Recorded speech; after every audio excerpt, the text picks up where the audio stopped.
to look at root cause and not just symptom. We need to ask ourselves, why do so many people feel such a desperate need to make their way to the United States from Latin America particularly? And if we look at that, we see America's fingerprints in far too many ways.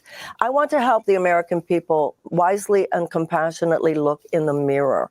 If you look at the ways that our own foreign policy over the last 40, 50, 60 years have contributed to the economic destabilization of so many of these countries, I want to see the United States help restabilize what we in too many ways help destabilize. That will include removing the sanctions on Venezuela, removing the sanctions on Cuba, removing Cuba from the terrorist list, obviously, as well. We have to leave it there. We should be giving far more aid. Thank you. Marianne Williamson, 2024 Democratic presidential candidate on the ballot in New Hampshire. I'm Amy Goodman with Juan Gonzalez. The viewpoints expressed in this program are the opinions of the people expressing them, and not necessarily those of Fresh Air Incorporated, its staff, or its board of directors. Hi, this is Al McFarlane, host of The Conversation with Al McFarlane. You're listening to 98.3 FM, KFAI, Minneapolis.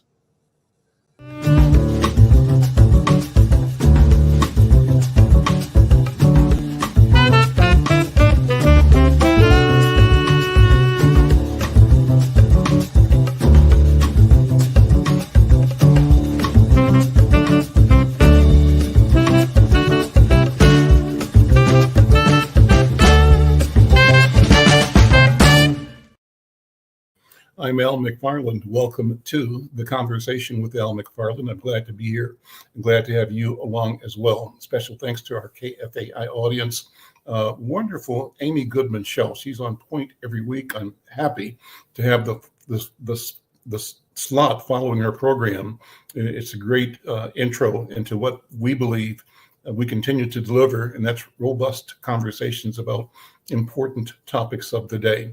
I want to say that today I'm having as my co-host, my colleague and friend, Dr. Irma McClaurin.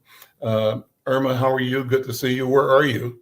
I am in Mobile, Alabama, where it's colder than usual, so I'm trying to keep warm. Well, it's good to see you, and thank you for joining us. You know, I've got a couple of great guests today, and what I want to do is talk first to former City Council member Don Samuels. Don Samuels is now running to serve Minnesota's 5th district, primarily Minneapolis, in the U.S. Congress. He's running against the incumbent Ilhan Omar. I'm going to talk about his candidacy and the political landscape. And the other guest following that is a young creative. Darrius Strong is a dancer, choreographer, a player in the creative scene in Twin Cities. We'll talk about what he means by movement and what he's doing in this sphere in Twin Cities. So all a good program. What's on your mind, top of mind, Irma? What kind of things are you focusing on? Well, you know, the news that's been circulating and trending on both LinkedIn and Twitter has been, of course, the removal of Claudine Gay from Harvard, her what we call her involuntary resignation, and then tragically the suicide of Claudia Bailey, who was, you know, bullied. And I think this speaks to some of the issues that have arisen around some of these political campaigns as well, is that when we talk about certain aspects, whether it's clothing, whether it's how people look, it's generally women who are targeted. It's rarely that men, you know, are done. So I think we need to look at the gender dynamics of political campaigns and the kinds of conversations that people are having. I am working on a piece. I believe the Association of Black Anthropologists is going to issue a statement in support of Black women leaders. And so I want to wait to submit mine until that is ready. Awesome. Awesome. Well, let me bring our first guest in. Don Samuels is has recently served as the CEO of a group called Micro Grants. It's a Minneapolis-based nonprofit organization that gives grants up to $5,000 to low-income people with potential. Don also served 3 terms on the Minneapolis City Council from 2003 to 2015. as well as one term on the Minneapolis Public Schools Board from 2015 to 2019. Prior to his work in politics, he had a 30-year career as a toy designer with some of the industry's largest companies, including Hasbro, Playskool, and Milton Bradley.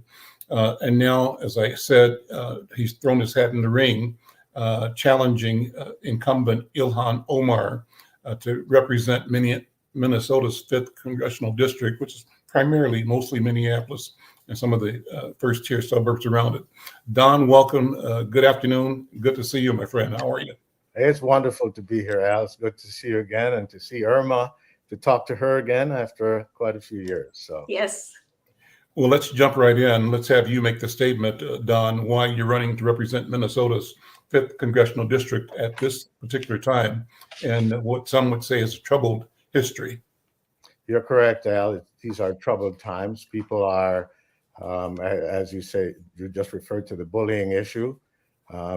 It's happening at all ages. In fact, they're saying that 35% of all people have stopped talking to a family member or a friend because of politics. And the divisiveness is pervasive from top to bottom. And unfortunately, my opponent is part of that. And in fact, for instance, voting against the infrastructure bill, which is such a logically sensible bill, it's going to bring almost $6 billion to the state. She voted against that. She voted against Russian sanctions and against supporting the Ukrainians, and even locally taking a stand against the mayor, publicly having a press conference, elect anybody but. And so locally, nationally, internationally, she has been divisive. And I think my leadership style will bring a fresh, collaborative, pragmatic, democratic approach to leadership. What are you telling voters and Minnesotans are the 3 biggest issues that the 5th Congressional District is facing? And what are you saying you plan to do to address the top 3 issues? Yeah, I think, of course, the number one issue continues to be safety, as people are still not comfortable sitting out on the plazas or going comfortably to the park, people looking behind them, especially personal attacks are still there, and of course, car thefts. And so we have to begin to deal with that issue. I'm going to Washington to make sure that the cities have the kind of resources to keep people safe, and that we hire the proper, just kind of young people to police our streets in the numbers sufficient to keep us safe. And then secondly, let's stop on that one first, Don. Let's go more into safety. We'll come back to the other 2. Mm-hmm. And so what would you be doing differently than is presently being done? And what do you think the Congress can do to support a different strategy or a different approach to creating safety for the residents of 5th District? Well, I think, first of all, you have to work with the mayors of the district. They're the ones whose feet are on the ground. You have to work with the cities to find out what they need in terms of resources.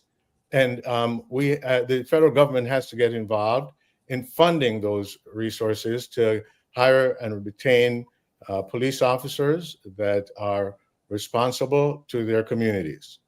And then, of course, you have to make sure that the laws on a federal level are enhanced in terms of policing. We know that we're banning no-knock warrants and chokeholds, but there are other opportunities that we can nationally create some basic policy and behavioral conduct constraints that limit the abusive potential of police officers. Okay. You were in the middle of challenging the public policy officials that wanted to radically reform or change or reduce or eliminate what we know as the criminal justice system. Where are we now, and how do you see, describe the position you took publicly in suing, I think, the city of Minneapolis over its policies? Yes. Well, when Sandra and I saw the group of 10 council members declaring the intent to abolish the police, we were aghast because we live in the most challenged part of the city. This is a pledge Sandra and I made. It's a pledge I made since college to always live in a low-income community, African-American community, because I felt that this is where I can contribute the most.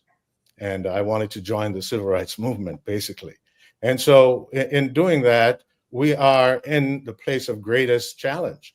Gunshots every day were being heard, automatic gunfire, people being killed. Our children saw and our neighbors saw. And so when we heard defund the police, we were freaked out quite. And actually 70% of African Americans agreed with that position, that we should not abolish the police. And I don't think that's what people were saying. And I think you had a range, you had a spectrum of what people meant by that. And what the press did was to take one soundbite from a group that said we want to get rid of police, which is not what everyone was saying. What people were saying is that we needed to divert some of the funding, not eliminate police, but divert some of the funding to resources around mental health for people who actually had the expertise to deal with people who were troubled. Because what was happening is that police were being called to do mental health interventions, and it's not their expertise. And unfortunately for many Black folk, they were taking a very extreme position. Whereas when they encountered mental health people who were white, they somehow seemed to have the ability to differentiate between what was a mental health crisis and what was really criminal or, dangerous activity. And I think that's what was the point. So I don't think we should take the press's soundbite and run with that.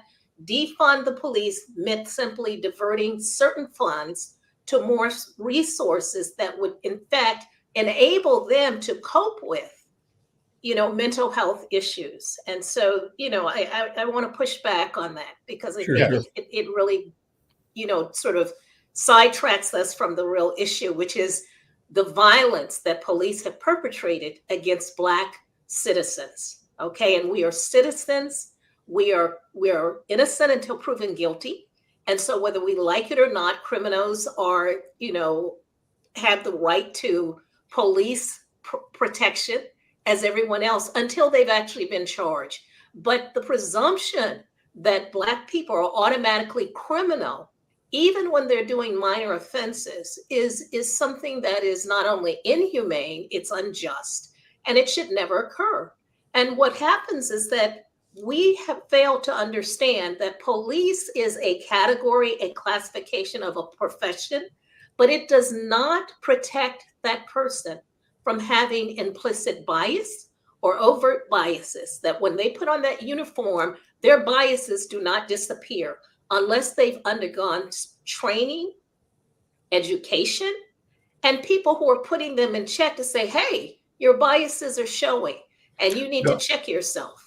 Don, what do you think voters are saying right now? What do you expect them to say as you bring your bid for their support forward in this election cycle? Yes, and believe me, I understand the fine differences here in what people meant and what people said.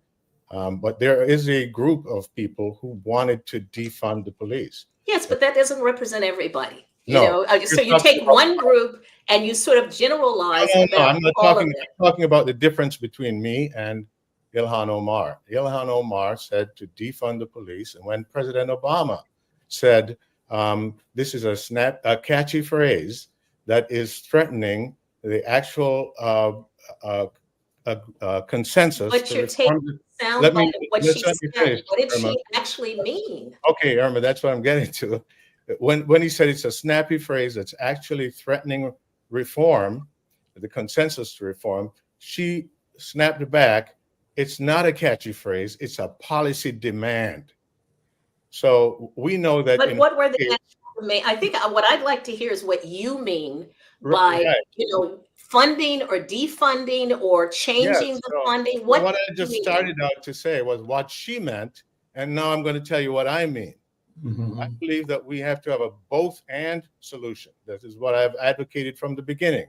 It has to be both enough police officers to keep us safe, because our young people are dying, and we do need to stay safe. And police officers are sorely limited in numbers and in the quality of them. And so we have to improve the quality of our police. And I thank the young people, especially, who kept our feet to the fire to say that we must change.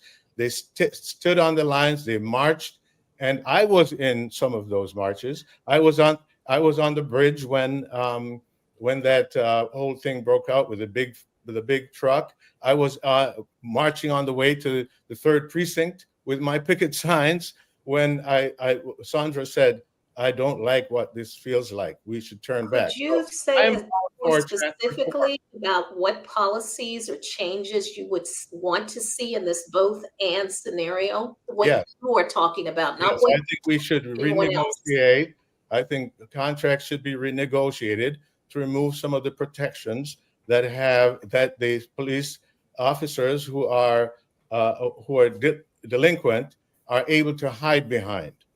Okay, that means protecting them from prosecution, from accountability, rehiring them when they're fired by the chief. 50% of all who are disciplined by the chief are restored to the department, or who are fired are restored. That is all because of the contract agreements, and those things need to be renegotiated. No matter what laws you have, or if you're going to renegotiate firings, then the discipline is reversed. So this thing goes very deep. We have to make sure that we hire properly, that we have the right vetting of officers psychologically, so that we don't have abusive people in office as police officers. And we have to have vetting, and we have to make sure that when there are signs of breakdown in their mental status, that there's psychological help for them, and when they cannot be helped, they're fired and not rehired. That's for the officers. From the community's point of view, any policy changes that support what the community has articulated or Yes. is articulating as Absolutely. a priority? We need mental health workers, that they need to be part of the force for peace, and that they need to be in numbers sufficient to accompany police officers, or to be accompanied by police officers, sometimes at a distance, so people won't get hyped up, and that all peaceful methods should be tried before any violence is necessary, and that we cannot continue to wreak violence or to criminalize everyone, because there are mental health issues, there are addiction issues, and those have health solutions. Or because they're Black, simply because of that Absolutely. one factor. What I don't hear is people talking about, and let me just say this, I'm always suspicious of political candidates who start out and say, well, I'm not really, a bully or this, but always start out critiquing. I prefer that you begin with what you're going to do or what you're proposing, and then have the critique come in later. I'm always suspicious of people who always begin their arguments with trampling on the other person, which to me is a form of bullying. It's political bullying, but it's bullying nonetheless, as opposed to just saying, here's what I'm advocating. And so what I heard you say is renegotiating contracts, having better scrutiny or vetting of police officers.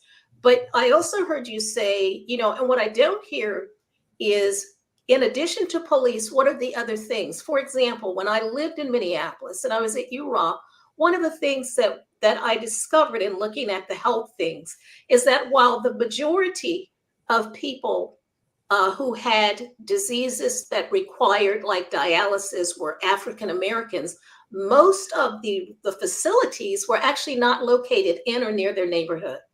We also had the largest out-of-home placement of Black children, into foster care, which was not the case with white children. And so I'd like to hear about policies that don't have to do with the police, that's not about critiquing your the Well, person who you're running. let's come back because we talked about three things we've asked Don Samuels to Okay. sort of talk about. So Don, number 2 and number 3.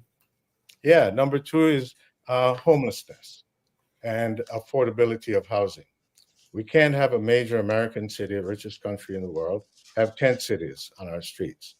And the disparity between the rich and the poor and wealth concentrated in the hands of a few is causing a desperation at the bottom where people cannot afford basic resources for basic life.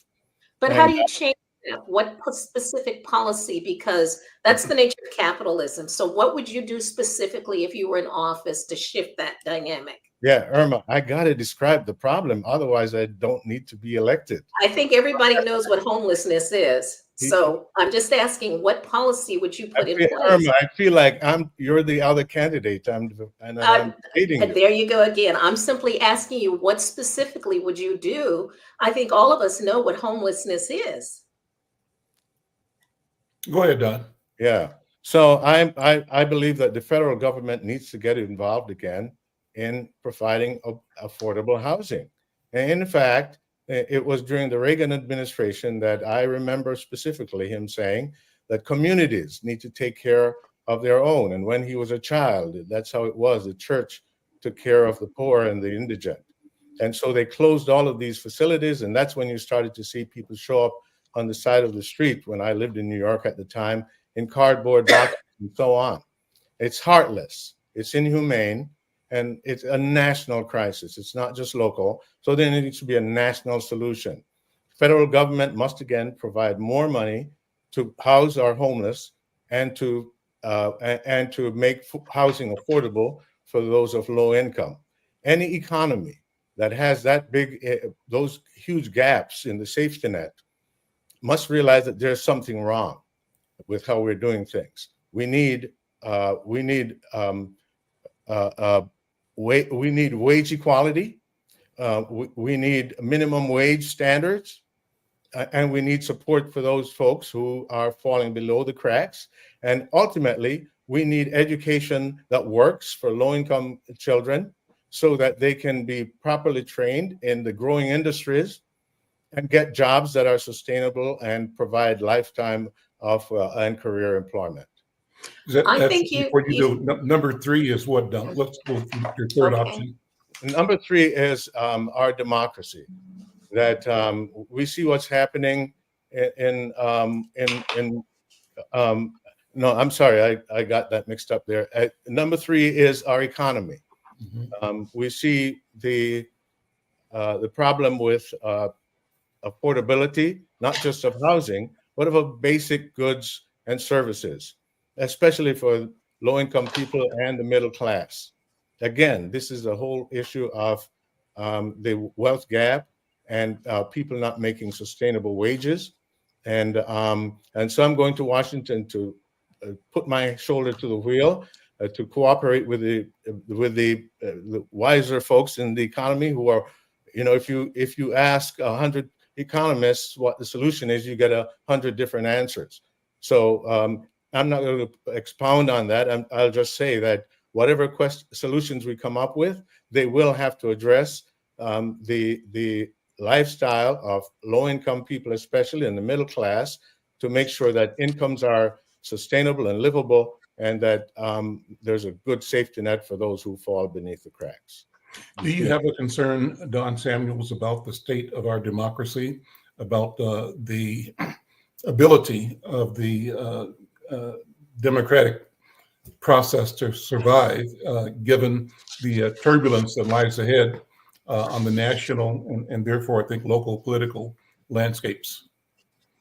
They say a city divided against itself cannot stand. Neither can a nation. And I'm concerned that there is a retrograde force in the nation that is frightened by the positive changes that are taking place and seeing it as a nation evolving into something in which they do not have a superior position or do not see them, or they're just simply afraid of change. But we need to stay the course because the changes that have occurred, especially through the Democratic Party, over the last 60 years have been incredible. We've had our civil rights, voting rights, women's rights, LGBTQ rights. We're attacking climate change, and we consider health, universal health care, a human right. And we must stay the course and not be deterred by those who are frightened, because in the end, freedom and rights for all will prevail. Irma, what Could you, questions do you have? yes, could you speak to, I mean, you set out some very wonderful things in terms of the unhoused or, homeless. Could you say how you intersect with state policies? Because sometimes it's very hard to get these things passed at the national level. It takes time. They go through bills, people have to negotiate. How would you impact what is happening in the state of Minnesota, which is one of the wealthiest? It has a tremendous amount of wealth, but it doesn't trickle down. What would you propose to get that trickle down to occur to address some of these issues at the state level? Well, I can't have anything to do with the state, as you know, but I will have a relationship with the president of the Senate, with Bobby Joe Champion. I have a relationship with other folks at the state level, and I know that some of that money is going to come directly through the state. So we want to make sure that we hold the states accountable to deliver those funds where they're targeted. That's a wonderful word. I love the word accountability, except no one defines it. Could you say a bit about what you would do to hold states accountable, like what that would look like? Well, I'm all about outcomes. I was in the private sector for 30 years. So if you don't deliver, you get fired. There's none of this. We tried, and it's hard. It's like, you don't have a job, buddy. So we need a little bit more of that kind of attitude in the public sector, that you must deliver on your commitment.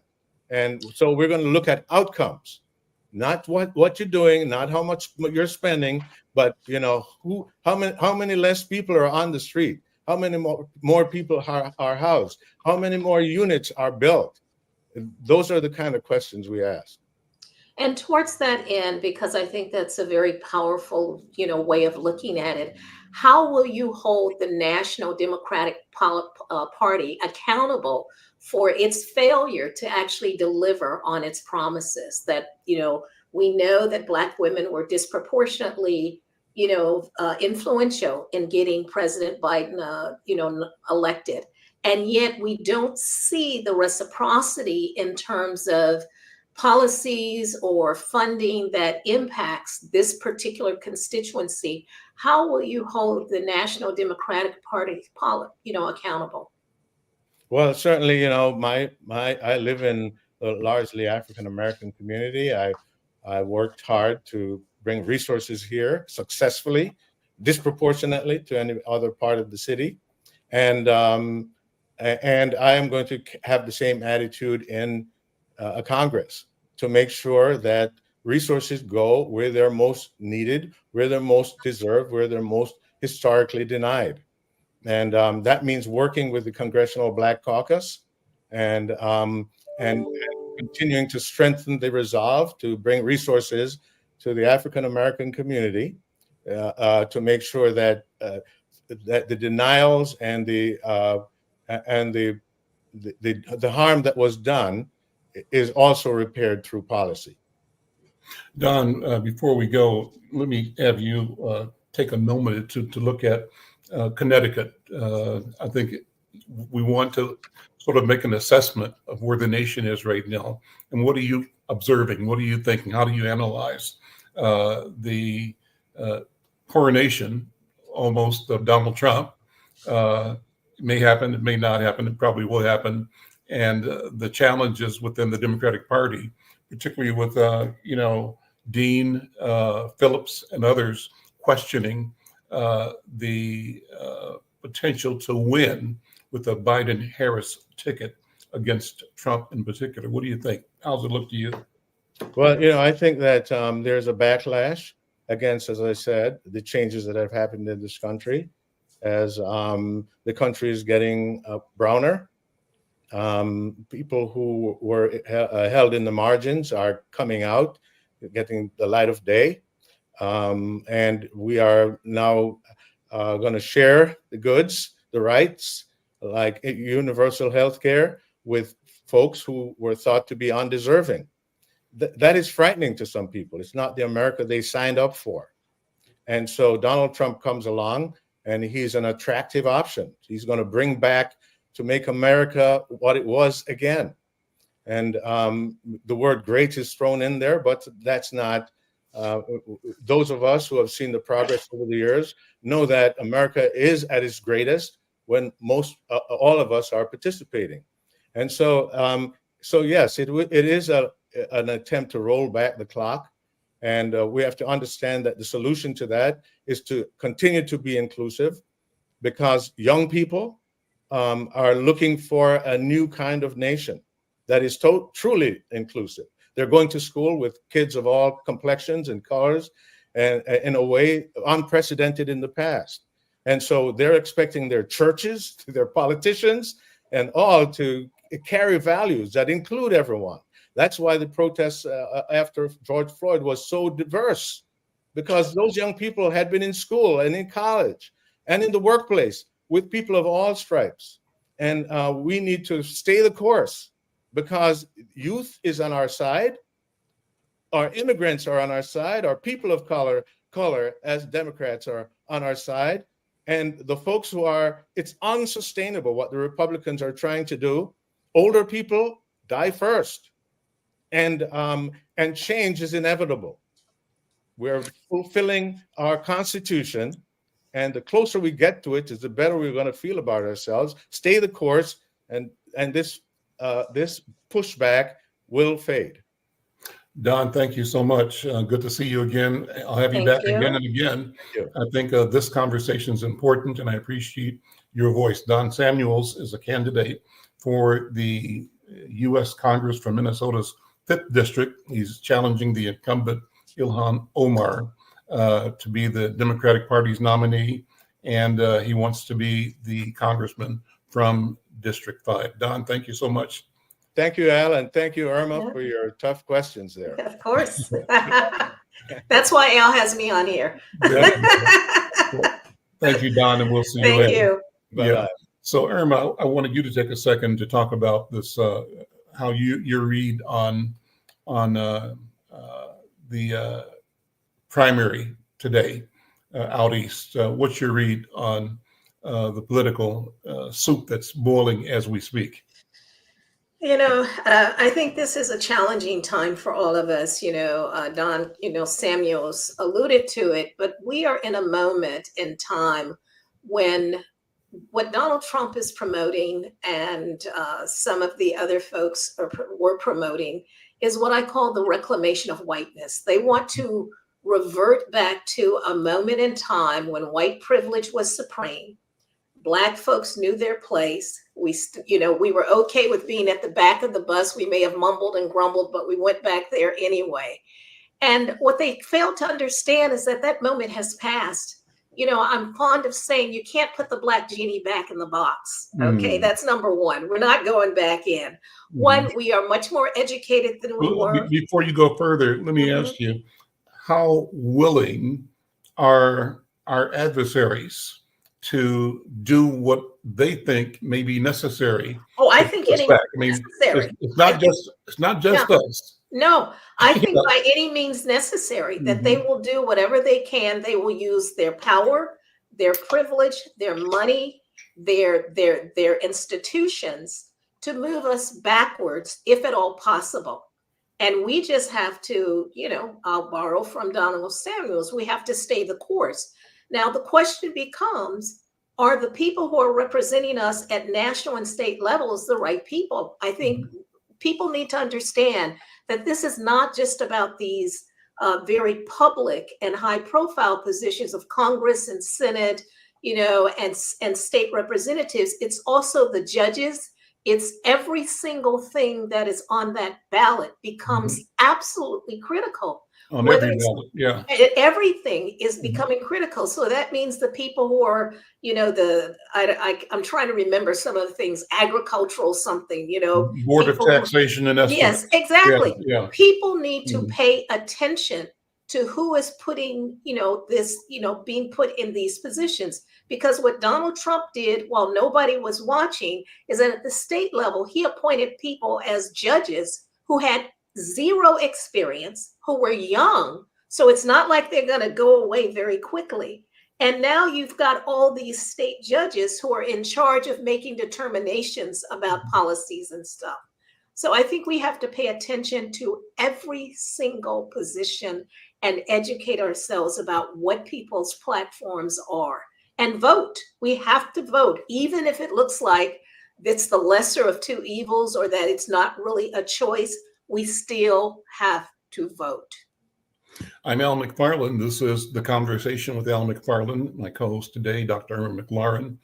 She's the Culture and Education Editor of Insight News, a former president of a historically Black university, and a person who has created pioneering work in the arena of creating a Black feminist archive, the Irma McClaurin Black Feminist Archive at the University of Massachusetts, Amherst. We'll talk about that as we go along today. Let's bring in our next guest. He's Darrius Strong. He's an accomplished choreographer, a dancer, an educator based here in Twin Cities. His creative work has garnered recognition and been featured in prestigious venues such as the Walker Art Center, their Choreographers Evening, and Rhythmically Speaking. He's the founder and artistic director of STRONGmovement and director of the hip hop program at Elevate Performing Arts Center. He continues to push boundaries and inspire others through his innovative approach to movement. Notable highlights of his career include being featured in the 2015 New Griot Festival and an American Standard Billboard advertisement in New York City's Times Square in 2016. In 2017, he received the Momentum New Works recipient award, acknowledging his outstanding contributions to the field. He's also served as the movement director for esteemed theater organizations such as the Guthrie Theater and 10,000 Things Theater. He lends his expertise and artistic vision to enhance stage performances. His choreographic talents are sought by renowned dance companies, including Threads Dance Project, Flying Foot Forum, Alternative Motion Products, TU Dance, and James Sewell Ballet, where he's created captivating works. Additionally, he's dedicated the past 7 years to bringing hip-hop knowledge and technique to Anoka Middle School for the Arts. He's making a significant impact on the next generations of dancers. Beyond the realm of dance, he has made his mark as a movement director for musicians as well. He's collaborated with notable bands such as None Above, and has provided movement direction for various cover bands who work prestigious galas around town. Recognized for his artistic excellence, he's a recipient of the 2019 Jerome Hill Fellowship and the 2022 Choreographer McKnight Fellowship, those solidifying his position as a trailblazer in the dance community. Brother, good to see you. Welcome to the conversation. How are you? I'm doing well, man. Thanks for having me. I'm excited. So thank you for being here. So let's talk about this journey that you're on as a dancer. Sort of talk about where it starts and where you are and how that sets you up for the vision that you're working out right now. Yeah, I was born in Chicago, so Calumet City out that way, south side Chicago. Moved to Minnesota when I was 7. Dr. Irma is your home girl. Yeah. Don't say that. I seen that head nod. Projects. Hey, West Side. Say that. So I'm a product of that community. I think about, and I grew up dancing with my brother. So moving here at 7, often we just dance a lot in our living room and for talent shows for our school and things like that. And then, at a young age, I realized how therapeutic movement was for me. That it was necessary that I create. And when I wasn't creating, I would be going through these just different things going in life when it came down to the conscious and also the support from family. So just finding that joy that dance brought me, that's just something I held on to kind of moving forward. Always kind of been fascinated with the human body. I know I had a big dream to be a heart surgeon. That was my thing. I went to Emory Hills Community College to do my generals and my plan was to transfer to the University of Minnesota. And, I was kind of a big head when it came to dance. I'm like, yeah, I'm going to get all A's when I get there. I'm going to transfer to the medical program. And when I got in there, it was a little bit more challenging than that. I had to take, some ballet classes, some modern dance classes, things I wasn't really familiar with. I was a big hip hop head, big hip hop kid. Me and my brothers did a lot of animation, pop in the locker and things like that. But through that program, I just was so fascinated with how much I loved movement, and just the study behind it and the language of dance.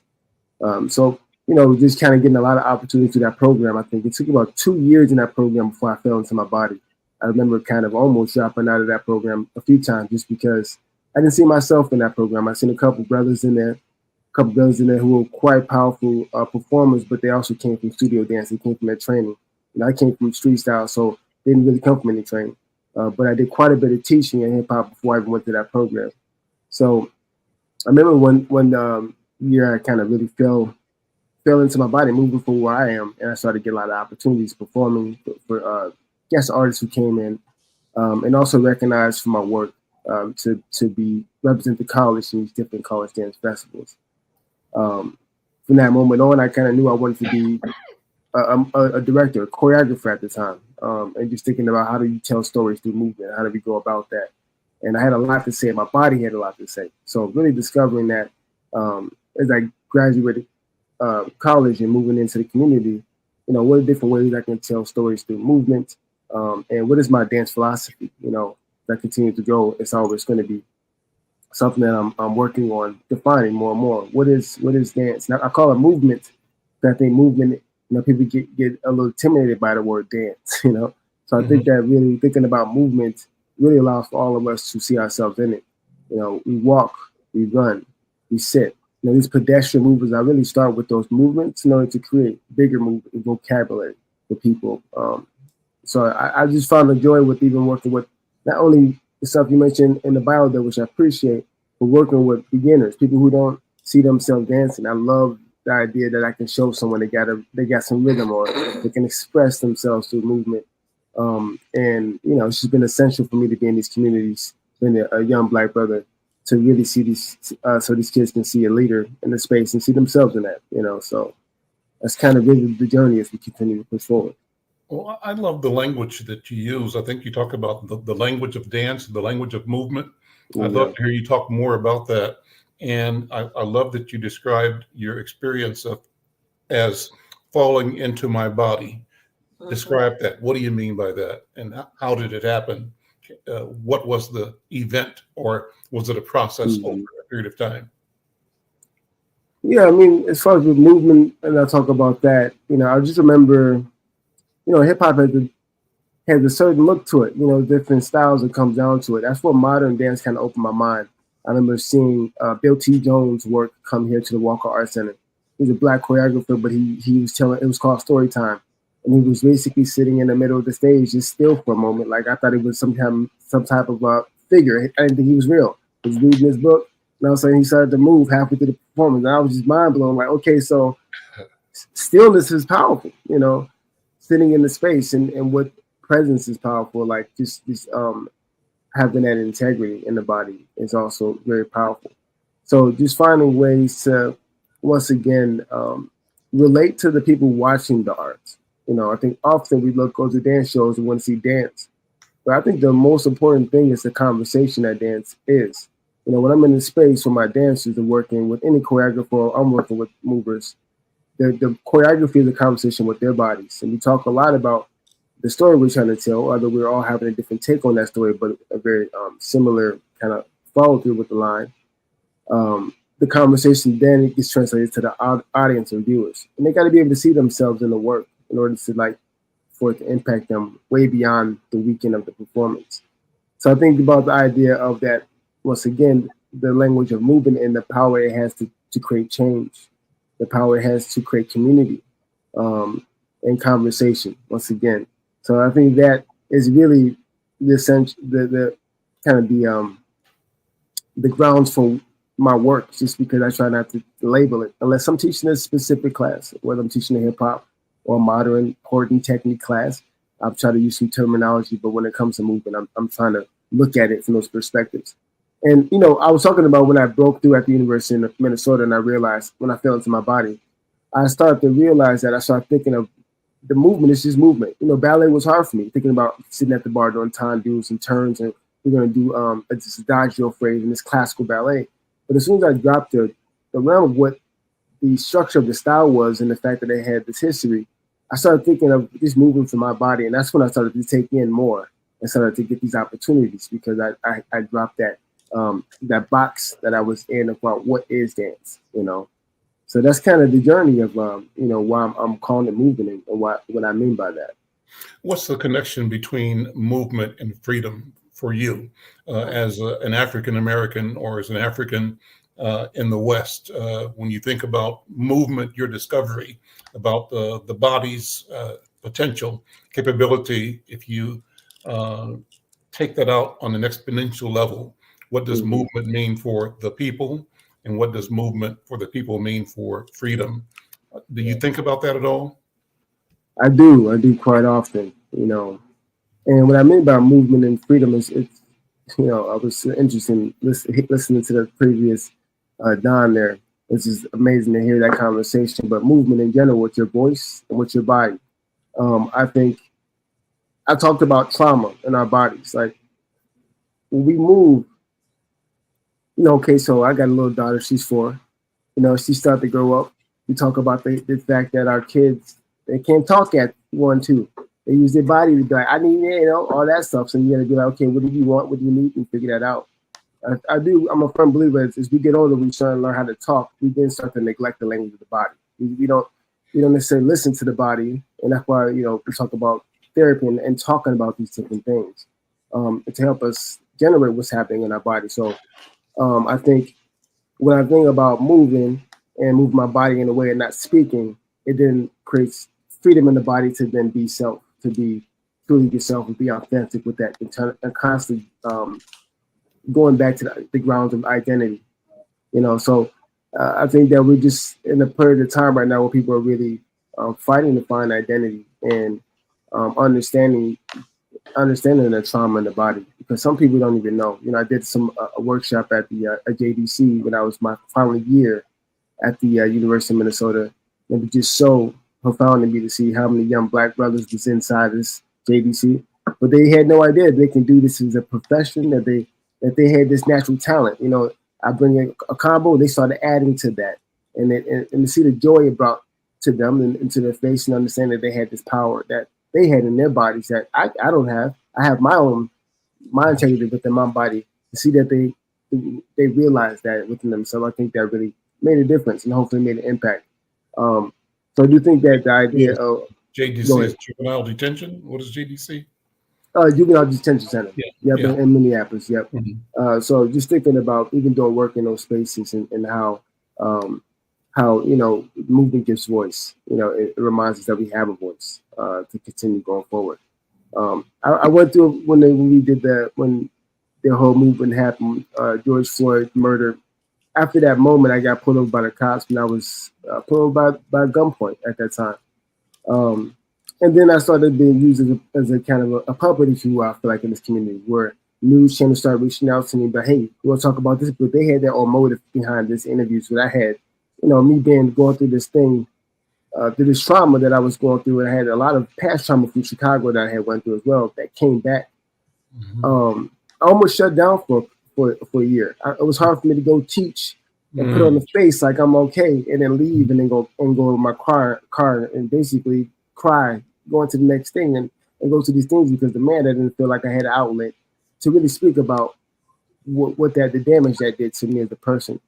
But that also taught me that it was important for me to dance. Get back in the studio and start to move, and they would move me through these moments in time and got me here. Well, I'm really feeling even more integrity in my voice when I'm talking about choreography and movement and what that does for the person, for the people. I've used the phrase, I'm not sure where I first heard it, but it's like some people dance to know that there's a certain knowing that can come through movement or dance, and certain people arrive at their own sense of consciousness through Yes. the movement that is described as dance. Irma, what do you think? What are you thinking about this conversation so far? Well, I'm loving it because one of my coaching clients and mentees is Mark Broomfield, who is a dancer and choreographer, and he is doing, his book should be coming out in the next year or so from Routledge on Passing is Almost Straight. And he did an ethnography of the Alvin Ailey Dance Company, but he actually created not only a course, but a micro-credential called Performance as Social Change. And his tagline is moving minds, moving bodies, moving souls. So this whole thing of movement I've been hearing about, and there's a YouTube on it. I don't know if Cooper can bring it up. I sent him the link. But just what he also did was to step outside the dance department and to create a course that you did not need to be a dancer per se, but that you just needed to do movement and to give people that kind of freedom. And I think we forget that the body actually holds in it a lot of trauma and a lot of history, and the ability to be able to express that. I do some Qigong once in a while, and there's one exercise called chest opening exercise. And what it basically says is that this is what you need to do when there's things you want to say, but you can't say. So this movement is actually a Qigong movement that allows you to breathe and then get out of your body those things that you have been suppressing. You know, and so I think it's very powerful. Yeah, I love that you said that too about that sternum opening up in that space. I don't know much about Qigong and the terminology behind it, but I can't speak to, growing up as a hip hop kid, things are very much has a lot of tension in it. I'm in here a lot, and I think that was one of the biggest things. Working under Tony Pearce, which is artistic director at Two Dance. But she was actually in that program at the time, but taking her class and thinking about this one day when there's some movement, I've been repeating this movement, but there was a day where there was an outburst of emotion coming from my body. And once again, I talk about tears. This is something I had to really get, as a person, as a Black man, I have to understand that it's okay for me to cry. And that's one thing that I have to kind of get, it's okay, I need to let that out. But I do remember taking the time to then move and stretch my body in ways I haven't, opening my sternum and using my body in that way, and it unlocked a lot of different things for myself that I was not aware that was there until that had happened, right?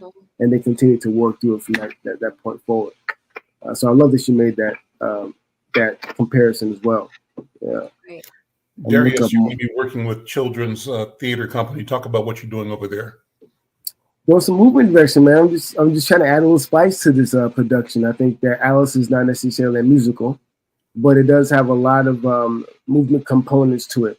How does a caterpillar move? How does a cat move when it has a little bit of a majestic feel to it? So just really trying to find ways to add a little bit of movement in there, a little bit of dances, so a couple of different dance numbers that break out, but then to once again translate the language that I have to the actors so that they can see themselves moving through the movement rather than thinking of it just lines and blocking. Right, so I'm really taking the time to kind of go through this and finesse the work they've done. They've done this work before back in 2013, but they did desire to have more movement in it and more captivating moments. So I'm just kind of working with the director, Peter, and kind of going through each scene and adding different elements such as that. There's a moment in there which the caterpillar that Alice meets, and it's actually it's 7 other actors acting as the caterpillar. So it's the lead actor, but also you got a body behind the actor. So how do we make this caterpillar wrap around Alice and submerge her in this world, in this dream that she's in, and find ways to really make that, once again, be innovative with movement through this production, I'm Al McFarlane. This is the Conversation with Al McFarlane, having a great conversation with Darrius Strong. He's leading the movement element of the upcoming or current production of the Alice in Wonderland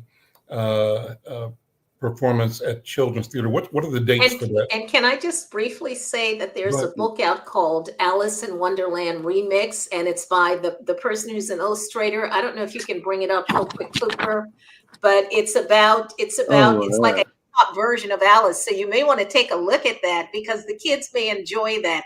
And it's got pictures of Oprah and all kinds of things. And Yes. hip hop folks look like, who were some of the hip hop artists.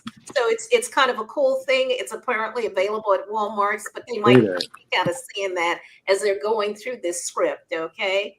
I love that. Thank you for putting me on that. I appreciate that. I'm definitely going to read that and grab that book. That looks amazing.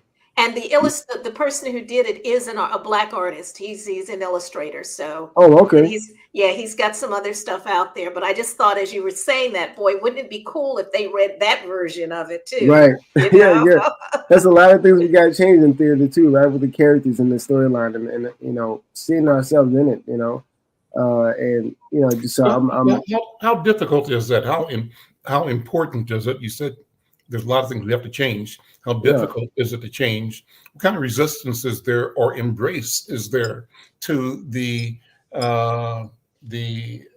reinterpretation or the further refinement of an idea that had its birth in a generation ago under different understandings, but we've moved, we've changed, and things aren't that way anymore. How difficult is it for you as a director to introduce change? I think that it's always. I'm a younger cat too. When I walk through the space, I'm 33, but I look a lot younger than 33. So when I walk in there, I'm usually the youngest cat on the board or whatever walking through the space. So I already have to hop over a hurdle to showcase my knowledge on what I know. But then once again, that's when the confidence is kicked in. Just being confident on my choices and things like that.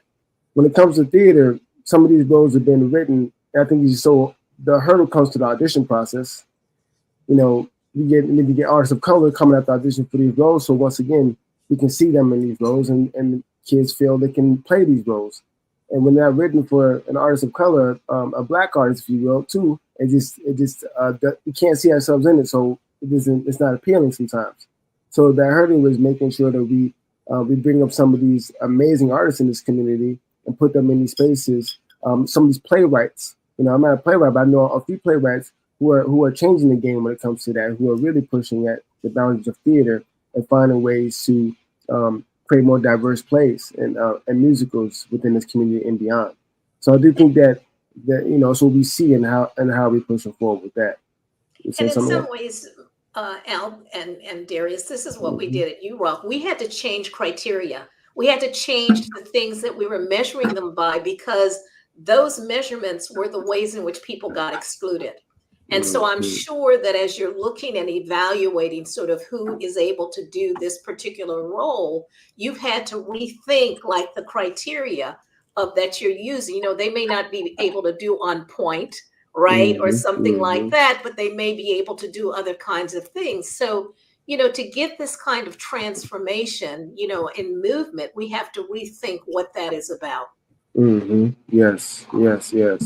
And Darrius, let me ask you to think about hip hop, the movement of hip hop through the culture, not only your profession, but in the world. What's your thinking, and how do you see yourself as having an impact on the all of existence through the power of the hip hop experience?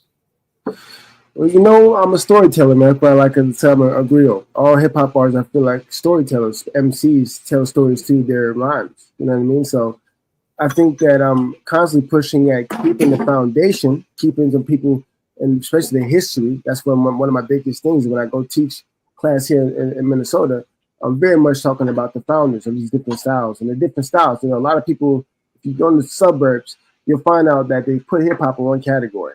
Oh, we're doing hip hop. I'm like, no, hip hop got many different styles, and it has different, it just has different genres. You got to find out what that is. Regionality. Right? And that's what I've taken upon myself from a lot of. You have a big hip hop community here too.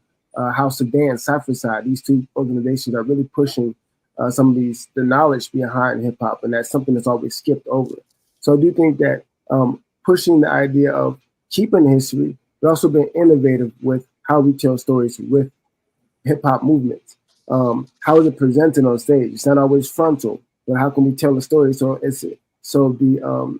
so the audience can look in on the story rather than us performing for them, you know. So the idea of like flipping how we see it and present it, but also the understanding of it and throughout our communities, and understanding that hip hop is a social justice tool. You know what I'm saying? When it started, it is a social justice tool. It's talking about the problems in the communities to these people. And I think about how that's been transformed and thinking about how that's been molded. But I do desire to continue to bring some of these, use hip hop as that platform to speak about certain issues, speak about certain things that are common within Black families and young people as well. Darrius, we're out of time. Look, time goes so quickly, but thank you so much. Thank you so Appreciate much. it, man. Yeah. Thank you. And the show is at Children's Theater from February 15th to March 31st. Check it out. Alice in Wonderland, Darrius Strong, Irma McClaurin. Thank you both so much. I'm Al McFarlane. We'll see you next time. Okay, thank you. Thank you. Bye-bye.